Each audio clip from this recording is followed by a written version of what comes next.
Hey, good morning students. Myself Prince Singh and I welcome you all to my YouTube channel. Students, हम लोग अपनी सी programming में operators topic पढ़ रहे थे जिसमें हम बाइनरी ऑपरेटर्स कर रहे थे। लास्ट लेक्चर में हमने बाइनरी का एक सब part that is relational operator करा है। मैंने आपको बताया था स्टार्टिंग में कि बाइनरी ऑपरेटर्स सब पार्ट्स में डिवाइडेड है।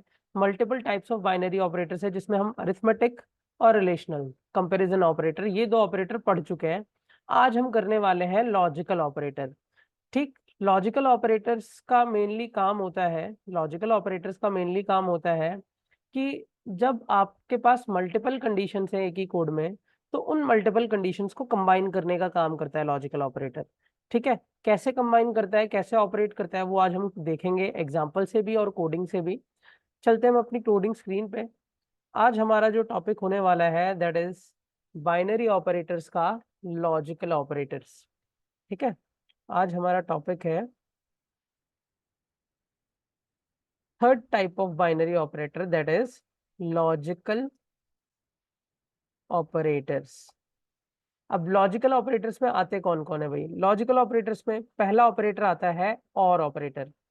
और सी प्रोग्रामिंग में और को हम ओ आर कोडिंग में लिख के यूज नहीं कर सकते। जैसे आप अदर लैंग्वेज पढ़ते हो, जैसे जावा पाइथन पढ़ते हो, तो पाइथन में और ऑपरेटर को आप लिखते भी स्पेलिंग के फॉर्मेट में हो और। बट अगर मैं सी प्रोग्रामिंग की बात करूं तो यहाँ पे और ऑपरेटर का जो सिंबल है वो ये होता है।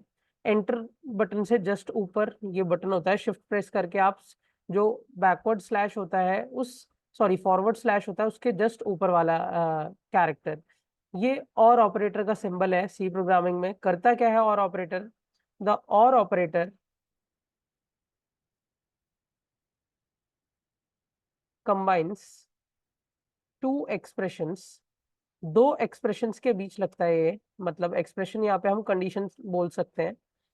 And returns true if either of its expression is true. कहने का मतलब ये है कि दो और ऑपरेटर है वो दो कंडीशंस या दो एक्सप्रेशंस के बीच लगता है और ट्रू रिटर्न करता है अगर दोनों में से कोई भी एक्सप्रेशन ट्रू हो गई तो, दोनों में से कोई भी। ठीक।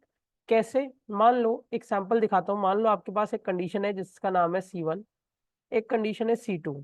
अब कंडीशंस का क्या रूल होता है भाई? कंडीशन या तो सही होती है या तो कंडीशन गलत होती है। ठीक है, या तो वो ट्रू होती है या तो वो फॉल्स होती है। और मान लो मैंने कंडीशन 1 और कंडीशन 2 के बीच और लगा दिया, अभी मैं इसे एग्जांपल से भी समझाऊंगा तो ज्यादा बेटर क्लियर हो जाएगा आपको। तो रिजल्ट क्या आएगा? तो मैं पहले इधर सैंपल स्पेसिस बना लेता हूँ। भाई मान लो हो सकता है सर मेरी जो दोनों कंडीशन है वो दोनों ही फॉल्स हो। एक सिचुएशन ये हो सकती है। एक सिचुएशन हो सकती है कि भाई मेरी पहली कंडीशन फॉल्स हो बट दूसरी कंडीशन ट्रू हो। एक सिचुएशन ये हो सकती है पहली ट्रू हो बट दूसरी फॉल्स हो। और एक सिचुएशन ये हो सकती है कि दोनों ही ट्रू हो। इसके अलावा कोई और सिचुएशन नहीं हो सकती अगर आपके पास दो कंडीशन है तो। और ऑपरेटर के बारे में आपको ये बताया गया है कि जो और ऑपरेटर है वो, और ऑपरेटर जो है जब वो दो कंडीशंस को कंबाइन करेगा तो दोनों में से कोई एक भी अगर ट्रू हो गई, either of its expression is true, अगर कोई एक भी ट्रू हो गई तो ये रिजल्ट ट्रू दे देगा। Otherwise it returns false. It returns false, वरना ये फॉल्स दे देगा हमें। इसका मतलब पहली सिचुएशन में ये फॉल्स देगा। मतलब आप ऐसे भी कह सकते हो कि जब दोनों फॉल्स होंगे तभी ये फॉल्स देता है स्टूडेंट्स, फॉल्स। बाकी इसके नीचे की जितनी भी सिचुएशंस हैं इन सब में ट्रू देगा, क्योंकि मैंने बोला था एक भी कंडीशन अगर ट्रू हो गई तो होल रिजल्ट ट्रू। ठीक है। अब इस चीज को अगर सैंपल से समझाना हो या एग्जाम्पल से समझाना हो तो चीज को समझो। मान लो आपके पास एक कंडीशन है 5 > 4 और लगा हुआ है बीच में, और दूसरी कंडीशन है 7 <9। अब आपको यहाँ दिख रहा है कि जो आपकी पहली कंडीशन है वो ट्रू है, और आपको दिख रहा है यहाँ पे दूसरी कंडीशन जो है वो फॉल्स है, सॉरी दूसरी भी ट्रू है। एक काम करता हूँ, मैं दूसरी को फॉल्स कर देता हूँ, मान लो 7 <9 कर देता हूँ। ठीक है। अब 5 तो 4 से बड़ा होता है बट 7 <9 से बड़ा नहीं होता। बट अगर मैं इस पूरी कंडीशन का होल रिजल्ट अगर आपसे पूछूं कि फाइनल रिजल्ट इस कंडीशन का क्या होगा, तो आप इसे ट्रू बोलोगे। क्यों ट्रू बोलोगे? क्योंकि आपको अभी बताया गया है कि अगर और ऑपरेटर में एक भी कंडीशन ट्रू हो जाती है तो वो होल रिजल्ट ट्रू दे देता है स्टूडेंट्स। दोनों में से कोई एक भी ट्रू होगी तो होल रिजल्ट ट्रू दे देगा। होप सभी को लॉजिकल का पहला ऑपरेटर और क्लियर हुआ। अभी कोडिंग में ये यूज होगा कब, जब हम इफ एल्स सीखेंगे, इफ कंडीशंस में आता है, ठीक है। अब चलते हैं हम अपने दूसरे ऑपरेटर की तरफ, लॉजिकल के ही, जिसका नाम है एंड ऑपरेटर। ठीक, सेकेंड ऑपरेटर, ऑपरेटर का नाम है एंड ऑपरेटर, AND। ये भी लॉजिकल का ही ऑपरेटर है। और एंड का जो सिंबल कोडिंग में यूज होता है स्टूडेंट्स, वो होता है ये वाला। ठीक, दो बार एम्परसेंट का सिंबल लगाना होता है हमें। तो द एंड ऑपरेटर करता क्या है भाई, ये बिल्कुल और का ऑपोजिट है। The and operator also combines two expression, भाई ये भी दो एक्सप्रेशंस को कंबाइन करता है। And returns true if either की जगह हो जाएगा both of its expressions are true.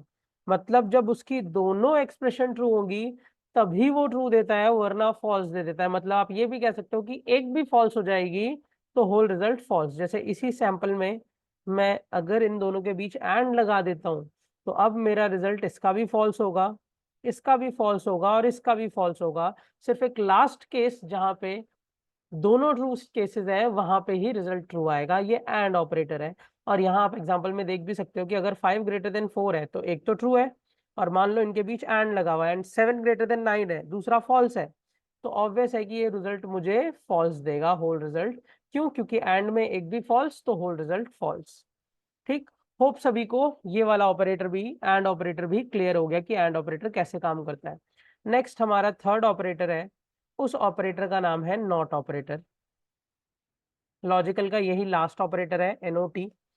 और इसका जो सिंबल यूज होता है स्टूडेंट्स, वो सिंबल यूज होता है एक्सक्लेमेशन मार्क का, एक्सक्लेमेशन मार्क, ये। ठीक, नॉट ऑपरेटर का काम क्या है, ये दो कंडीशंस पे नहीं लगता। ये इज अप्लाइड ऑन, मैं डेफिनेशन चेंज कर देता हूँ, the not operator is applied on one expression, एक एक्सप्रेशन पे लगता है, and it reverses the truth value of the expression। Expression की ट्रूथ वैल्यू को रिवर्स करके देता है आपको। जैसे कि भाई जब एक ही कंडीशन है, मान लो C1 नाम की एक कंडीशन है आपके पास, तो ऑब्वियस है कि एक कंडीशन का जो केस भी बनेगा वो सिर्फ ट्रू और फॉल्स बनेगा। ठीक है, ये मान लो C1 नाम की एक कंडीशन है और मैं नॉट ऑफ C1 लगा देता हूँ, तो भाई एक कंडीशन है तो हो सकता है वो फॉल्स होगी सर, हो सकता है वो ट्रू होगी। अब अगर वो कंडीशन फॉल्स होगी तो आपको रिजल्ट मिलेगा ट्रू, और अगर वो कंडीशन ट्रू होगी तो आपको रिजल्ट मिलेगा फॉल्स। इसका काम है आपके रिजल्ट को रिवर्स करना। ठीक, कैसे? एक छोटे से एग्जांपल से इसको भी समझाता हूँ। मैं लिखता हूँ नॉट 5 ग्रेटर देन 4, यहाँ से ये हटा देता हूँ। अब आपको दिख रहा है 5 4 से बड़ा होता है, मतलब आपकी कंडीशन ट्रू है, बट नॉट लगा हुआ है इसलिए आंसर में फॉल्स आएगा, ट्रू नहीं आएगा। नॉट 5 ग्रेटर देन 4, हमारी कंडीशन ट्रू है बट नॉट लगा हुआ है इसलिए आंसर में फॉल्स आएगा। मान लो यही लिखा होता not 2 less than equals to 1।